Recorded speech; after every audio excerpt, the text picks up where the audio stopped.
Hello बच्चों, the question says why is lithium fluoride LiF almost insoluble in water, whereas LiCl lithium chloride soluble not only in water but also in acetone.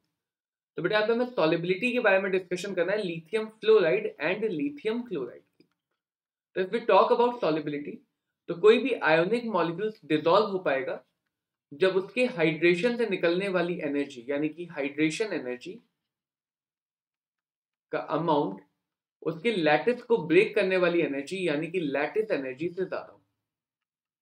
अगर इसको हम आसान भाषा में समझें बेटा, तो अगर लैटिस को ब्रेक करने के लिए जितनी एनर्जी चाहिए उससे ज्यादा एनर्जी हाइड्रेशन में इवॉल्व हो गई, यानी hydration energy is greater than lattice enthalpy, then the molecule will be soluble in water. तो अगर बात यहाँ पे लिथियम फ्लोराइड, तो क्योंकि फ्लोराइड आयन का साइज छोटा है तो lithium fluoride has lattice energy. Size छोटा होने की वजह से लैटिस एनर्जी बढ़ जाएगी. तो lithium fluoride has lattice energy higher than hydration energy, and that's why this is insoluble in water.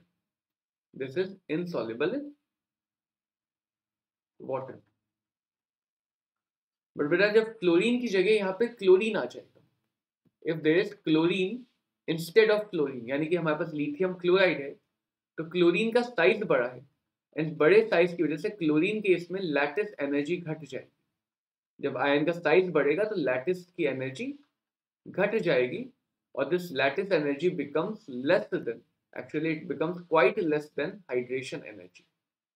तो अगर हाइड्रेशन आसानी से हो सकता है तो ये डिसॉल्व भी आसानी से होगा. That's why lithium chloride is soluble in both water के साथ साथ ये वाटर से कम पोलर सॉल्वेंट एसीटोन जैसे सॉल्वेंट में भी सॉल्युबल है. Soluble in both water and acetone.